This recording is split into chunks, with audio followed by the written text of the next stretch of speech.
अल्लाह का बेपनाह शुक्र है कि हम सबको माह रमज़ान नसीब हो गया।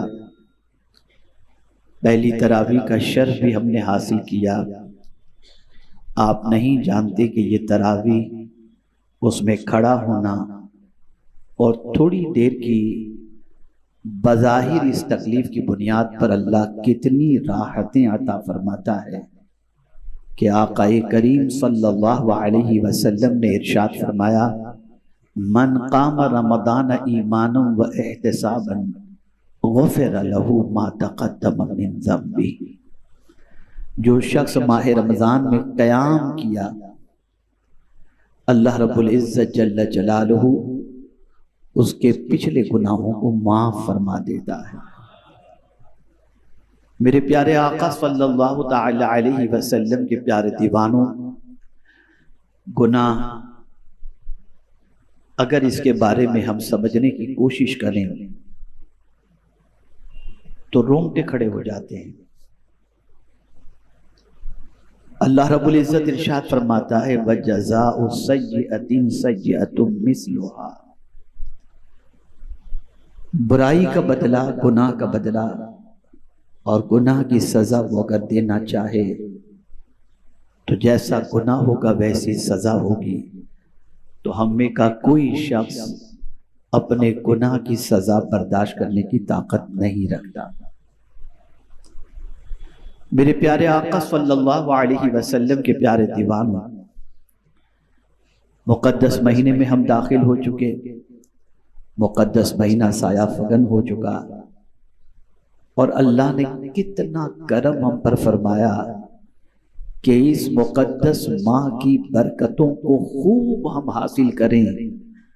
उसके लिए परेशान करने वाले शैतान को भी कैद कर दिया, ताकि बंदे जी भर कर इबादत कर सकें, रियाजत कर सकें, अल्लाह को राज़ी कर सकें। खैर, रमज़ानुल मुबारक से मुताल्लिक बहुत सारी फजीलतें और बहुत सारी बातें आपने समाअत फरमा ली हैं, और आपकी नॉलेज में इसके हवाले से कुछ मालूमात ज़रूर होगी। आज एक नए अंदाज से मैं आपके सामने माह रमज़ानुल मुबारक के पहले आशरे के सिलसिले में, जो रहमत का आशरा है, यानी शुरू के 10 दिनों रात ये रहमत के हैं। यूं तो अगर मैं कहूं तो गलत ना होगा कि ये रहमत का सिलसिला शब बरात ही से शुरू हो जाता है, और शब बरात अल्लाह अज़्ज़ व जल्ल गुनाहों को माफ़ फरमाकर अपनी रहमतों की बारिशें नाजिल फरमा देता है। अगर मैं ये कहूं तो गलत ना होगा कि बज़ाहिर इंसान ये तसव्वुर करता है सुबह सादिक से लेकर गुरूब आफ्ताब तक खाने पीने, अमल ज़ौजियत से रुकना, यार ये मशक्क़त वाली बात नहीं, ये तकलीफ वाली बात नहीं।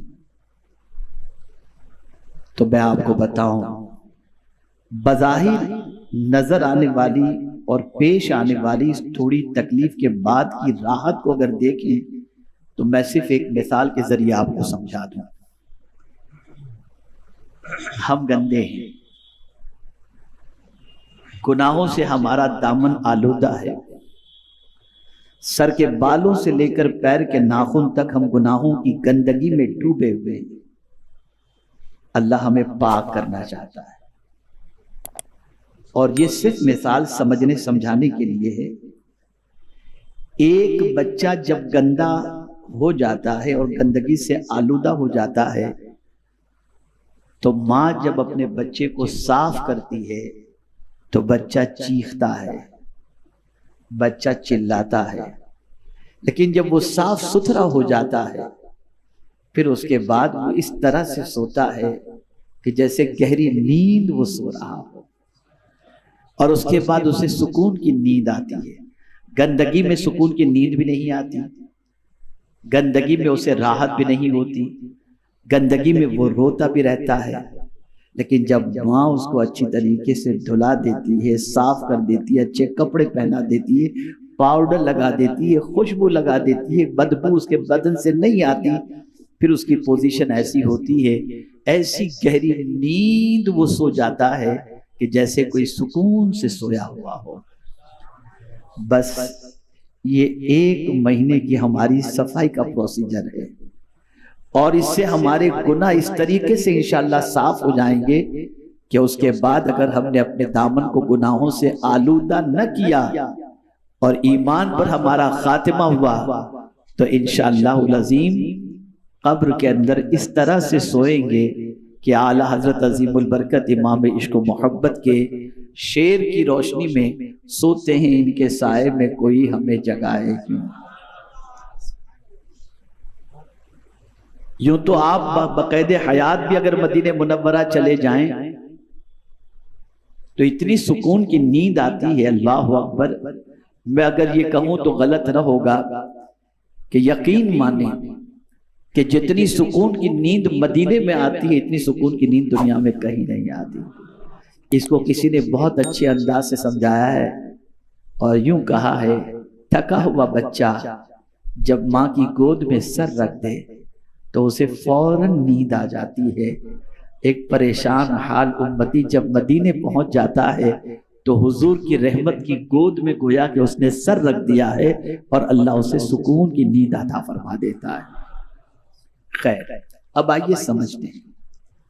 मैं आज चाहूंगा कि बिल्कुल होशो हवास के साथ, पूरे शऊर के साथ, पूरी बेदारी के साथ आज गुफ्तगू को सुने, चूंकि रात का काफी हिस्सा गुजर चुका है और मुझे इस वक्त एक भी शायद ऐसा नजर नहीं आ रहा जो झपकी ले रहा हो। माशाल्लाह तकरीबन बेजार की जगह पर बेदार ही मुझे नजर आ रहे हैं। अब आइए समझते हैं। अल्लाह के रसूल सल्लल्लाहु अलैहि वसल्लम ने माह रमदान के पहले आशरे के बारे में फरमाया, शहरुन अव्वलुहु रहमतुन। माह रमदान का पहला आशरा रहमत का आशरा है। क्या मतलब? मतलब यह है कि इस माह मुबारक के पहले आशरे में अल्लाह की रहमत की मूसलाधार बारिश होती है, रहमत के दरवाजे खोल दिए जाते हैं। अब उस रहमत से फायदा उठाने वालों को चाहिए कि उस रहमत से फायदा उठाए, उसको महसूस करे, उसकी तलाश करे। जिस तरीके से आक़ाए करीम सल्लल्लाहु ताला अलैहि वसल्लम की सुन्नत मुबारका है कि मस्जिद में दाखिल होते वक्त जो दुआ हम पढ़ते हैं वो कौन सी दुआ है? अल्लाहुम्मा फ़्तह ली, बोलिए बोलिए, अबवाब रहमतिक। हम दिन में 5 मरतबा अगर मस्जिद में नमाज के लिए जाते हैं तो हम अल्लाह की बारगाह में दुआ करते हैं, ए अल्लाह रहमतों के दरवाजे हम पर खोल दे। लेकिन शायद ही कोई ऐसा हो जो रहमत के तजस्सुस के साथ, रहमत की फिक्र के साथ, रहमत में नहाने के साथ, रहमत के हुसूल की गरज से मस्जिद में दाखिल होता हो। आया, जल्दी जल्दी घुसा, खड़ा हुआ, नमाज पढ़ा, सीधा निकल गया। उसके जहन में भी नहीं है कि मैं जहां दाखिल हो रहा हूं वहां दाखिल होने से पहले मैंने ये दुआ की थी कि अल्लाह रहमत के दरवाजे मुझ पर खोल दे। लेकिन कभी उसने रहमत तलाश करने की कोशिश नहीं की, कभी उसने गौर नहीं किया। रहमत बरसती है, रहमत के दरवाजे खुल जाते हैं, लेकिन उस रहमत को पाने के सिलसिले में और उस रहमत के हुसूल के सिलसिले में जो जज्बा चाहिए वो जज्बा नदारत। और यही वजह है कि हम यूं ही मस्जिद में घुस जाते हैं और हजरत बायजीद बुस्तामी अलैहि रहमा जब अजान सुनते और मस्जिद की तरफ निकलते तो कांपते थे, चेहरा जर्द पड़ जाता। जब उनसे कोई कहता कि आप मस्जिद में जाते वक्त, नमाज के लिए जाते वक्त इस तरह से कांपते क्यों हैं, तो जवाब में इरशाद फरमाते हैं, बंदे जरा ये बता, क्या कोई नापाक जिस्म वाला मस्जिद में दाखिल हो सकता है? तो लोग कहते नहीं। तो फरमाते हैं, जिस्म तो इंसान देखता है, जिस जिस्म को इंसान देखता है वो अगर गंदा हो तो उसके साथ मस्जिद में नहीं दाखिल हुआ जा सकता। तो जिस दिल को खुदा देख रहा हो, अगर वो दिल गंदा हो तो उसे लेकर मैं मस्जिद में कैसे दाखिल? तो वो मस्जिद की अजमत को समझते थे। बहुत सारों को मस्जिद के दरो दीवार से आवाज आती थी, जैसा कि हजरत इब्राहिम इब्न अदहम रहमतुल्लाह ताला अलैह इबादत कर करके रात के वक्त जब थोड़ी सी थकान सी महसूस हुई तो मस्जिद की दीवार से उन्होंने टेक लगाकर मस्जिद में पैर को दराज कर दिए, लंबे कर दिए। तो आवाज आती है, ए इब्राहिम, क्या बादशाह के दरबार में ऐसे ही बैठा जाता है? तो हजरत इब्राहिम इब्न अदहम अलैहिर्रहमान ने अपने पैर समेटे और कयामत तक, यानी जब तक कि आप जिंदा रहे, जब तक आप जिंदा रहे, जिंदगी की आखिरी सांस तक आपने अपने पैर कभी मस्जिद में दराज नहीं। हम तो आए बेखौफ खतर, कोई टेंशन नहीं, यूं खड़े हुए, यूं हंसी मजाक, यूं बस चल दिए। तो जिस तरीके से मस्जिद में दाखिल होते वक्त हम दुआ करते हैं, ए अल्लाह हम पर रहमतों के दरवाजे खोल दे, और रहमत की तलाश नहीं करते, रहमत की जुस्तजू नहीं होती, रहमत को पाने की फिक्र नहीं होती, रहमत की तरफ तवज्जो नहीं होती, और यूं ही आते हैं, नमाज पढ़ते हैं, चले जाते हैं। ये अल्लाह का करम है कि सवाब से माला माल तो कर देता है, लेकिन जो उसकी रहमतें निछावर हो रही होती हैं उनसे हम कमा हक़्क़हू फैज़याब नहीं हो पाते। वरना आप क्या समझते हैं, ये इस वक्त आप और हम जो बैठे हुए हैं, एक तो मस्जिद भी है और फिर इल्म की महफिल भी है। आप जानते हैं हम कहां बैठे हुए हैं?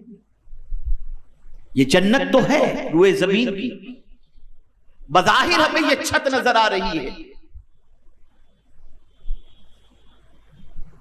लेकिन सैयदना फारूक आजम रज़ी अल्लाह तआला अन्हु इरशाद फरमाते हैं, जब कोई इल्म की महफिल के अंदर बैठता है तो अल्लाह अपनी चादर रहमत उस पर तान देता है।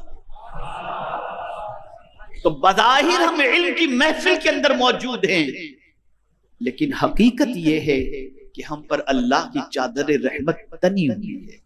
इसीलिए सहाबा दीन की महफिल में शरीक होते थे, जाते थे।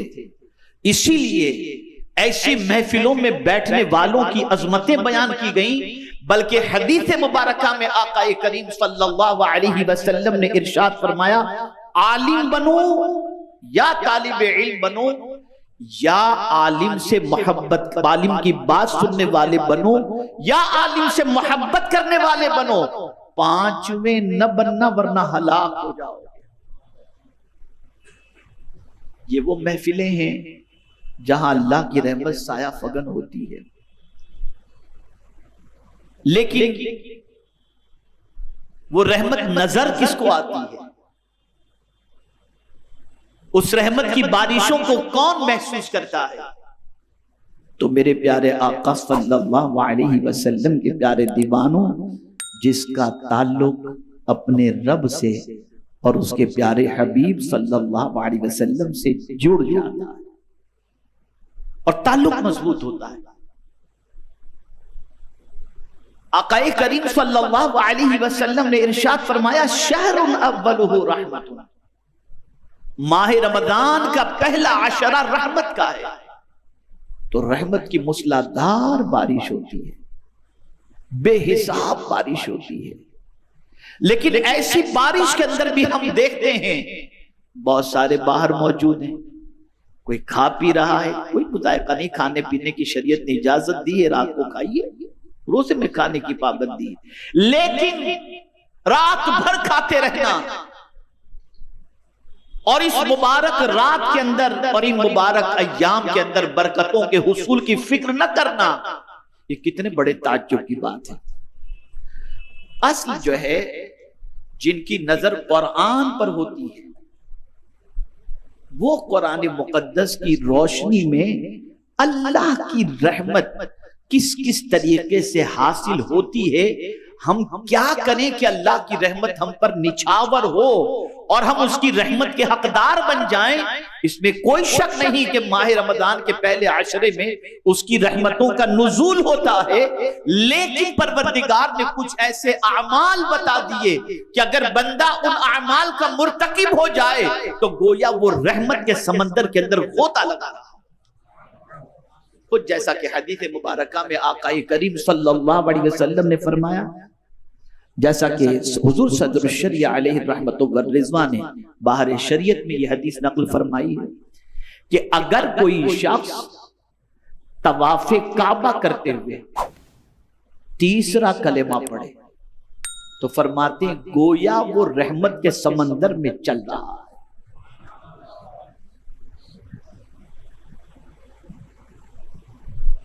अब वहां हम जाते हैं तो बहुत सारों को देखते हैं बीवी के बगल में हाथ डाले हुए हैं, हंस रहे हैं, बात कर रहे हैं, तवाफ कर रहे हैं। मैं ये नहीं कहता कि वो महरूम हैं या माला माल हैं, लेकिन इस तरीके से, और कुछ लोग जब अल्लाह के घर का तवाफ करते हैं तो इस अंदाज से तवाफ करते हैं कि उन्हें किसी की फिक्र नहीं, किसी पर तवज्जो नहीं, और वाकई वो समंदर में गोता लगाते हुए नजर आते हैं। तो ये एहसास के ऊपर है, ये फीलिंग के ऊपर है, ये कैफियत के ऊपर है। अब आज मैं आपको 2, 4, 5 आयतें, जितनी मुझसे मुमकिन हो सकेंगी, आयतें बहुत हैं, लेकिन मैं 2, 4, 5 आयतें मैं आपको बताऊं कि उन आयतों की रोशनी में आप और हम ये समझने की कोशिश करें कि अल्लाह अज़्ज़ा व जल किन लोगों पर अपनी रहमत की बारिशों को नाजिल फरमाता। पहली आयत, इन्ना रहमतल्लाहि करीबुम मिनल मुहसिनीन, बेशक अल्लाह की रहमत करीब है नेकों के। मुफस्सिरीन यहां पर फरमाते हैं कि यहां मुराद ये भी है कि जो अल्लाह अज़्ज़ा व जल्ल से मांगता है, दुआ करता है, इल्तिजा करता है, गिरियोजारी करता है, सवाल करता है, तो अल्लाह उसे तसल्ली दे रहा है कि मेरे बंदे गम न कर, तू मांग रहा है तू फिक्र न कर, अल्लाह की रहमत तो नेकों के करीब है, तू मांगता जा, तुझे रहमत से माला माल कर दिया जाएगा। नेकी करो, अल्लाह की रहमत के हकदार बन जाओ। दुआ करो, अल्लाह से भीख मांगो, अल्लाह अज़्ज़ा व जल्ल की रहमत से माला माल हो जाओगे। और बाद उशाक ने बड़ी अच्छी तफसीर, एक ये भी बड़ी जबरदस्त तफसीर की, फरमाते इन्ना रहमतल्लाह, तो यहां अल्लाह की रहमत से मुराद मुस्तफा जाने रहमत सल्लल्लाहु अलैहि वसल्लम, आक़ाए करीम सल्लल्लाहु अलैहि वसल्लम की जात है, इसलिए कि हुजूर यकीनन करीब हैं। किसके? मोमिनों की जान से भी ज्यादा करीब हैं। अन्नबिय्यु औला बिल मुमिनीन मिन अनफुसिहिम, तो मुराद ये है, ऐ मोमिनो, अगर तुम आशिक मुस्तफा और सच्चे मोमिन हो तो तुम्हें गम करने की जरूरत नहीं है। अल्लाह की रहमत यानी हुजूर सल्लल्लाहु अलैहि वसल्लम तुमसे बहुत करीब है। दोनों के एतबार से देखें, एक तो ईमान हमारा पुख्ता होना चाहिए, तो हुजूर हमसे करीब है, नेकियों की कसरत होनी चाहिए ताकि अल्लाह की रहमत हमसे करीब। यहां से ये बात समझ में आई कि माह रमजान के इस आशरे रहमत में हमें दुआ की कसरत करनी चाहिए और नेकी की कसरत करनी चाहिए। अगर हमने दुआ की कसरत की, नेकी की कसरत की, तो गोया अल्लाह की रहमत से हम माला माल हो जाएंगे और अल्लाह की रहमत हम पर निछावर होगी। इस माह मुबारक में तरावी में हम कुरान शरीफ सुनते हैं, तो ये उस वक्त जब हम कुरान सुनते हैं ना, कुरान जब सुनते हैं तो वो भी अल्लाह की रहमतों में नहाने के बराबर है। आप मुझे बताइए, सिवाय सामे के, वो सामे जो हाफिज कुरान के पीछे लुकमा देने के लिए मौजूद होते हैं, कि अगर हाफिज साहब कहीं अटक गए तो पीछे से वो लुकमा दें। सामे तो सब होते हैं, लेकिन आजकल आमतौर पर जो है सामे उसको कहा जाता है जो खास तौर पर जो है मुकर्रर किया जाता है तरावी पढ़ाने वाले हाफिज के पीछे, कि अगर कहीं गलती हो तो वो पीछे से लुकमा दे। तो उसके अलावा आप देखिए कोई बोलता नहीं है, और ये सामे भी उस वक्त लुकमा देता है जब हाफिज साहब को कहीं मुतशाबिहात का मसला हो जाए, कहीं कोई आयत में अटक जाए, कहीं कोई गलती हो जाए, तभी वो लुकमा देता है। वरना वो भी चुपचाप पूरा कुरान सुनता है। पूरी मस्जिद खामोशी के साथ कुरान सुनती है। खुदा की कसम, अगर आप इसको समझ लो ना तो आपकी तरावी की लज्जत के अंदर एक अजीब कैफियत पैदा होगी। अल्लाह फरमाता है, इज़ा क़ुरिअल क़ुरआन फस्तमिऊ लहू व अंसितू लअल्लकुम तुरहमून। जब कुरान पढ़ा जाए गौर से सुनो और चुप रहो। अगर तुमने ये दो काम किए कि कुरान गौर से सुने और चुप रहे, तो तुम क्या समझते हो, महरूम रहोगे? नहीं, तुम पर रहमो करम की बारिशें नाजिल हो जाए। अब मुझे समझ में आया ये जो हुजूर ने फरमाया, मन क़ाम रमज़ान ईमानन व एहतिसाबन, जो रमज़ानुल मुबारक में ईमान और एहतिसाब के साथ क़याम किया, अल्लाह उसके पिछले गुनाहों को माफ फरमा देता है, माफ फरमा देता है। अब आप सोचें कि जब आप कुरान सुन रहे होते हैं ना और एकदम चुप होते हैं ना, आप और हमने भी आज सुना और आपने भी सुना होगा, तो फीलिंग अंदर पैदा करेंगे, अल्लाह की रहमत हम पर निछावर हो, अल्लाह की रहमत। और ये अल्लाह का वादा है, और आप दोनों काम कर रहे हैं, आप चुप भी हैं और कुरान सुन भी रहे हैं, तो भला आप अल्लाह की रहमत से महरूम कैसे रहेंगे? अल्लाह का वादा हक है, इन्नल्लाह ला युखलिफुल मिआद, बेशक अल्लाह वादा खिलाफी नहीं फरमाता। अब आइए और थोड़ा सा आगे बढ़ते हैं। अगर कोई शख्स माह रमजान के अलावा भी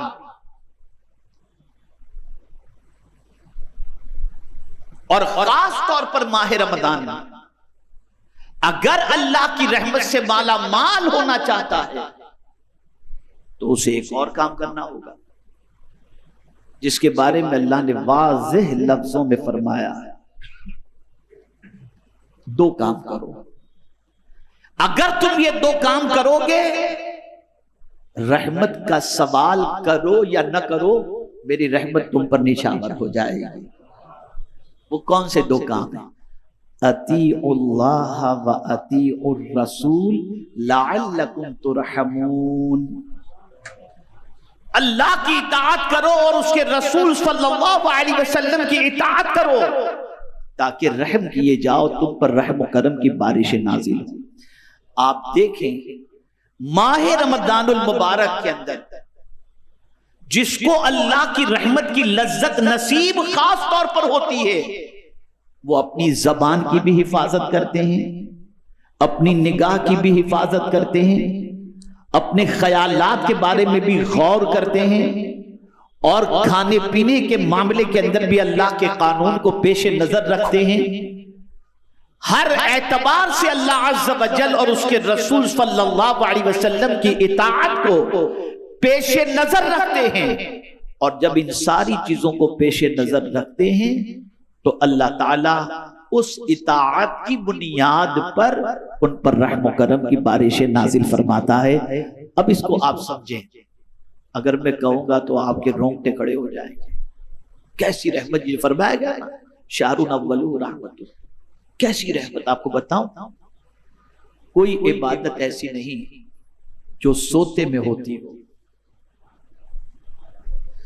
यार कभी सीजन कारोबार का होता है ना, और बहुत भरपूर सीजन होता है जिसमें इंसान को खाने का टाइम नहीं मिलता, और कस्टमर की भीड़ भाड़ होती है, काम का लोड बहुत ज्यादा होता है, तो आदमी अगर भूखा रहे ना तो उसके मुंह से बू आने लगती है, तो फिर वो चिंगम निकालता है, खाता है, लौंग लेता है मुंह में डालता है, इलायची लेता है मुंह में डालता है कि मेरी बदबू से सामने वाले को परेशानी ना हो। और मुंह की बू किसी को अच्छी नहीं लगती, लेकिन अल्लाह अकबर, मेरे करीम की रहमत देखो, रोजेदार का भी मामला यह है कि सुबह सादिक से लेकर गुरूब आफताब तक वो भूखा और प्यासा है, उसके भी मुंह से बू आती है। लेकिन ये बू इंसान पसंद करे या न करे, लेकिन अल्लाह के नजदीक इस बू की क्या अहमियत है? तो हुजूर सल्लल्लाहु अलैहि वसल्लम फरमाते हैं, रोजेदार के मुंह की बू अल्लाह को मुश्क से ज्यादा पसंद है। और इसी के साथ साथ रोजेदार सोया भी रहता है, अल्लाह की रहमत देखिए, रोजेदार सोया भी रहता है, तब भी उसके नाम अमाल में नेकियां लिखी जाती हैं। और एक बड़ी पते की बात बताऊंगा, आपका ईमान ताजा होगा। रोज आप सुबह करते हैं, मैं भी सुबह करता हूं, पता नहीं हम सबकी सुबह किस तरीके की होती है, लेकिन ऐ माह रमजान तेरी अजमतों पर कुर्बान कि हम सब की सुबह माह रमजान की अल्लाह की बंदगी के साथ होती है। हम उठते ही सहरी की फिक्र, फज्र की फिक्र, तहज्जुद की फिक्र, इस्तिगफार की फिक्र, दुरूद शरीफ की फिक्र, तौबा की फिक्र, दुआ की फिक्र, इस फिक्र के साथ सुबह करते हैं। किसी और महीने में ये फिक्र हमारी नहीं होती और न इस तरीके से हमारी सुबह होती है। ये माह रमजान है कि जिसमें ये फिक्र के साथ और इस तरीके से हम अपनी सुबह का आगाज करते हुए नजर आते हैं। अब आइए और समझें,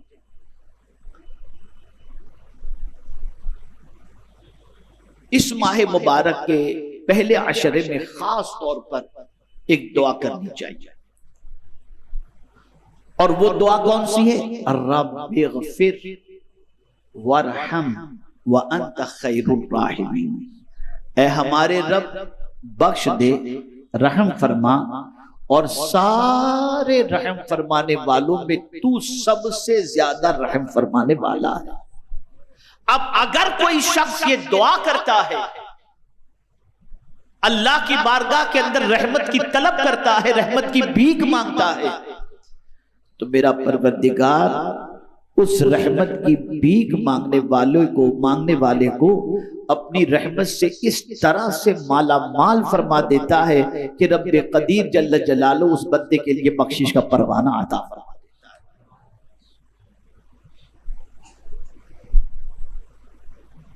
तो ये दुआ इसे खास तौर पर ध्यान में रखें। अब जो बात अर्ज करने जा रहा हूं, ये हमारे नौजवान साथियों के लिए बहुत जरूरी है।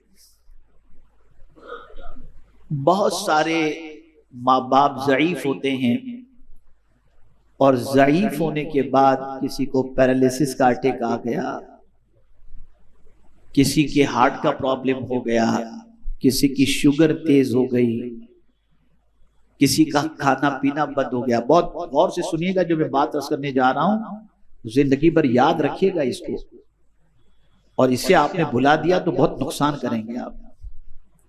तो बहुत सारे माँ बाप की ये पोजीशन होती है, कभी कभी वो बिस्तर पर तड़प रहे होते हैं, उनको नहलाना पड़ता है, उनको सफाई उनकी करनी पड़ती है, हाथ से खिलाना पड़ता है, लेकिन ये करते करते करते बच्चा थक जाता है। तवज्जो चाहूंगा, और ये आप दुनिया में देखेंगे कैसा होता है। बच्चा थक जाता है और थक करके आकर दुआ कराने भी किसी के पास पहुंचता है तो ये कहता है, अब मेरे वालिद की हालत मुझसे देखी नहीं जाती, आप दुआ कर दें कि बस अल्लाह ताला अब इनको ईमान पर उठा ले। बताइए होता है या नहीं होता? जवाब दें आप, होता है? बाप की ये पोजीशन देखकर, मां की ये पोजीशन देखकर एक बच्चा ये जरूर कहता हुआ नजर आता है कि अब तो इनकी हालत नहीं देखी जाती।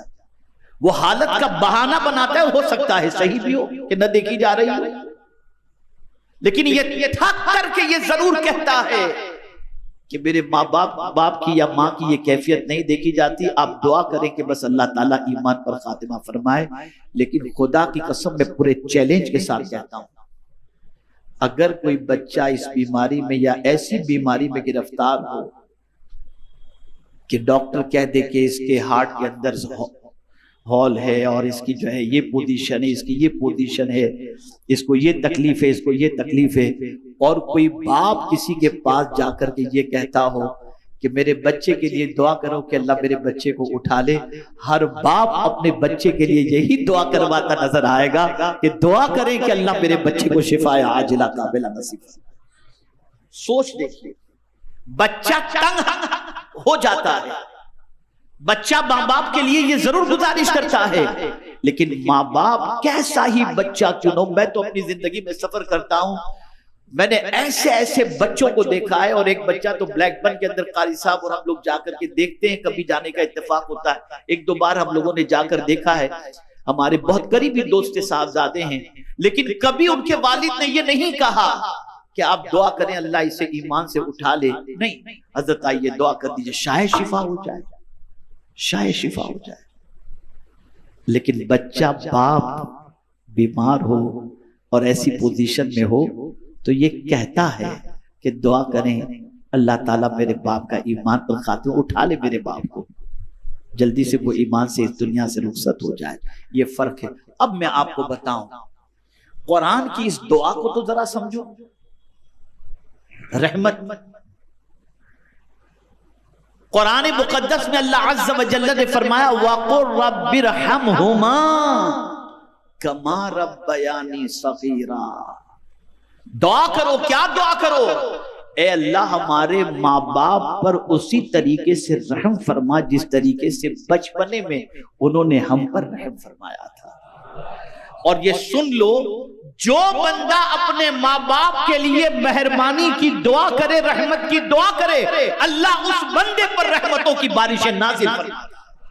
तो अगर कोई ये चाहता हो कि अल्लाह उस पर रहमत नाजिल फरमाए तो उसका एक तरीका ये भी है कि वो अपने माँ बाप के लिए दुआ करे कि अल्लाह ताला उन पर रहम करम की बारिशें नाज़िल फरमाए। पता चला ये रहमत वाले आशरे के अंदर हमें अल्लाह से रहमत की भीख अपने लिए भी मांगनी है और अपने माँ बाप के लिए भी रहमत की भीख अल्लाह की बारगाह में मांगनी है।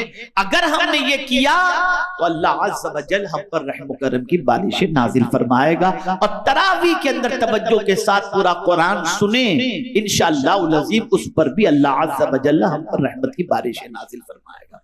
एक और चीज, कुछ लोग बड़े अजीब टाइप के होते हैं जो बड़े बड़े पाप करते हैं, उनको नसीहत करें तो साफ लफ्जों में कहते हैं आप कह दीजिए ना अल्लाह हम पर अजाब नाजिल करे, माअज़ल्लाह। ऐसे भी लोग। हज़रत सालेह अलैहिस्सलातु व तस्लीम के साथ भी ऐसा ही मामला हुआ कि उनकी कौम ने उनसे कहा, जब हजरत सालेह अलैहिस्सलातु व तस्लीम उनको दीन की दावत दिए, नेकी की दावत दिए, अल्लाह की तरफ उन्हें बुलाया, तो उन्होंने कहा हम आपकी बात माअज़ल्लाह नहीं मानते हैं, अपने रब से कहिए जल्दी से हम पर अजाब नाजिल करे, अपने रब से कहिए। तो अब देखिए हजरत सालेह अलैहिस्सलातु वस्सलाम ने क्या फरमाया। क़ाल या कौम,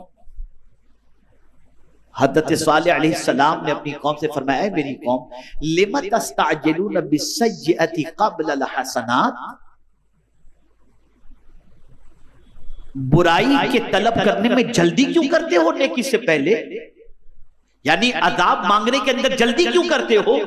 नेकी से पहले नेकी कर लो ना, पहले नेकी तो नहीं करते बल्कि अजाब में जल्दी मांग रहे हो। अब वो नेकी क्या है? लौला तस्तगफिरूनल्लाह, यानी नेकी में जल्दी करो मतलब जल्दी से माफी मांगो। लेकिन अब आप देखें, लौला तस्तगफिरूनल्लाह, अगर तुम अल्लाह से मगफिरत क्यों नहीं चाहते, तुम अल्लाह से मगफिरत क्यों नहीं चाहते?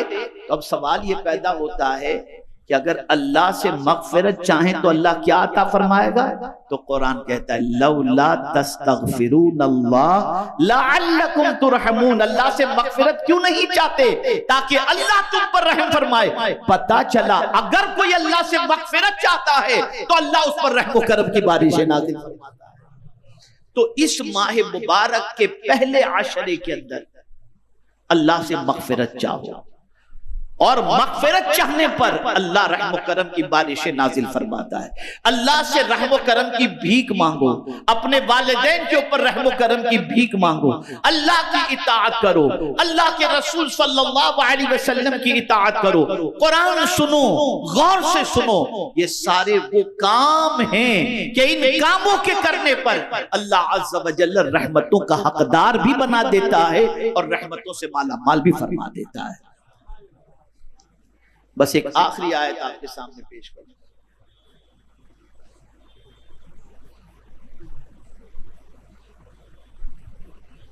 वो भी रहम करम से मुताल्लिक है। वो हादा किताबुन अंज़लनाहु मुबारकुन फत्तबिऊहु वत्तकू लअल्लकुम तुरहम। अल्लाह फरमाता है ये किताब, इसको हमने नाजिल की, ये बरकत वाली किताब है, इसकी पैरवी करो और अल्लाह से डरो। जब इसकी पैरवी करोगे और अल्लाह से डरोगे तो फिर होगा ये कि अल्लाह तुम पर रहम करम की बारिशें नाजिल फरमा देगा।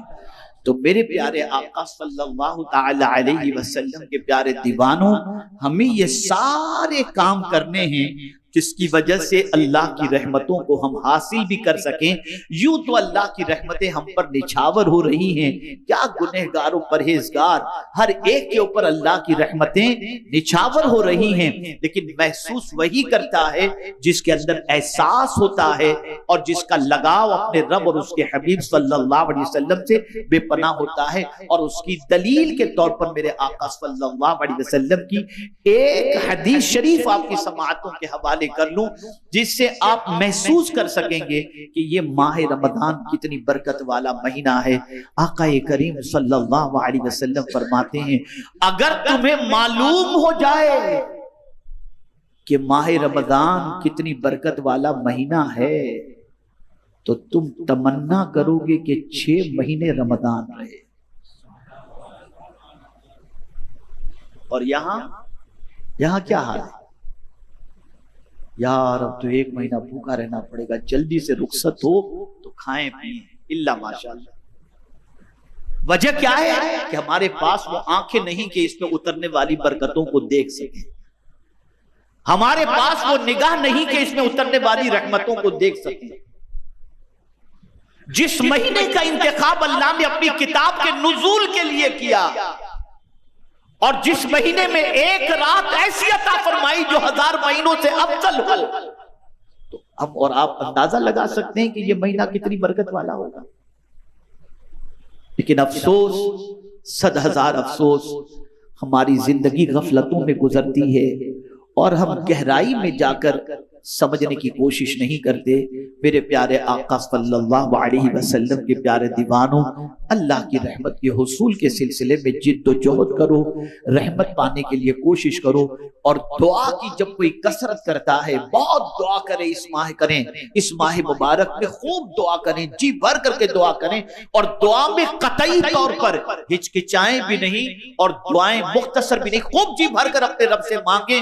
मेरा परवरदिगार मांगने वाले को पसंद फरमाता है और मांगने वाले को जरूर अता फरमाता है।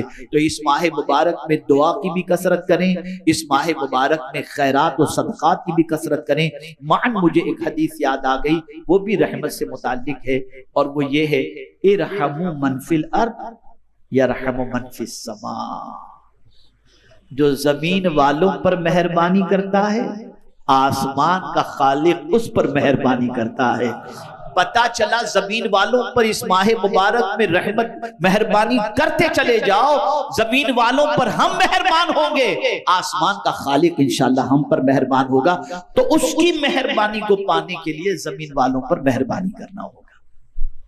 इसीलिए हुजूर सल्लल्लाहु अलैहि वसल्लम यूं तो हमेशा सखी, ऐलान नबुव्वत से पहले भी सखी थे, ऐलान नबुव्वत के बाद भी सखी, और आज भी सखी ही है।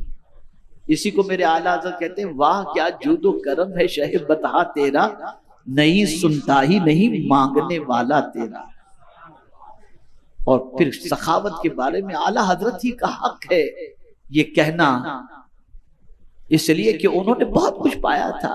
ताल्लुक बहुत स्ट्रांग था ना, तो बहुत पाया था उन्होंने, बहुत पाया था। तो कहते हैं मेरे करीब से अगर कतरा किसी ने मांगा, मेरे करीब से अगर कतरा किसी ने मांगा, दरिया बहा दिए, दुर्बे बहा दिए। यानी हुजूर से कतरा मांगो तो दरिया अता फरमा देते। इसलिए कि ऐसे सखी हैं कि कुछ अपने पास रखते ही नहीं। मुझे याद है कि लॉकडाउन के जमाने में मेरे उस्ताद गिरामी के पास में थोड़ी देर के लिए हाजिर हुआ था और उम्मत के हाल पर गुफ्तगू चल रही थी।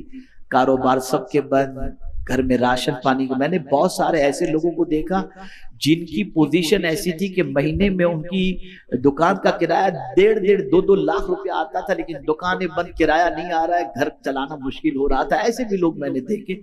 तो मैं एक रोज बैठा था और मैंने बैठे हुए हजरत से अर्ज किया कि हुजूर क्या होगा लोगों का, बड़ी अजीब सिचुएशन है।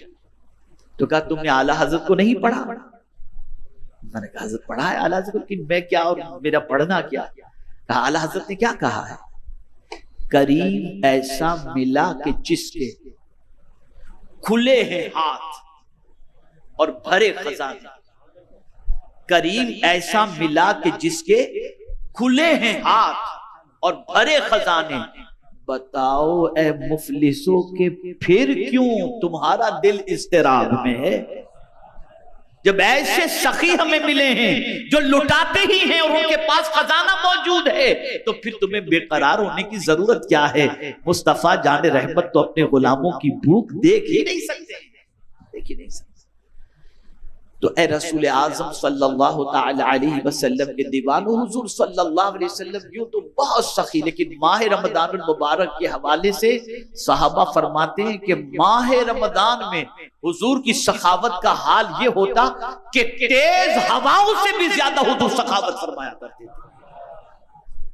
तो आप और हम इस चीज की कोशिश करें कि माह रमजानुल मुबारक में कसरत के साथ सखावत भी करें, सरकार सल्लल्लाहु अलैहि वसल्लम की सुन्नतों पर भी अमल करें। 2 सुन्नतें बता दूं, मैंने अभी थोड़ी देर पहले ये 2 सुन्नतें पढ़ी, जिसे याद रखिएगा। सरकार सल्लल्लाहु अलैहि वसल्लम यूं तो हमेशा कम बात करते हैं, लेकिन माह रमजान में हुजूर सल्लल्लाहु अलैहि वसल्लम का बात करने का सिलसिला और भी कम हो जाया। तो ये एक सुन्नत है। दूसरी सुन्नत, सरकार सल्लल्लाहु अलैहि वसल्लम इस माह मुबारक में लोगों से ज्यादा मेल मिलाप रखते ही नहीं। कम से कम मुलाकात, बस वो नमाज में हो जाती है।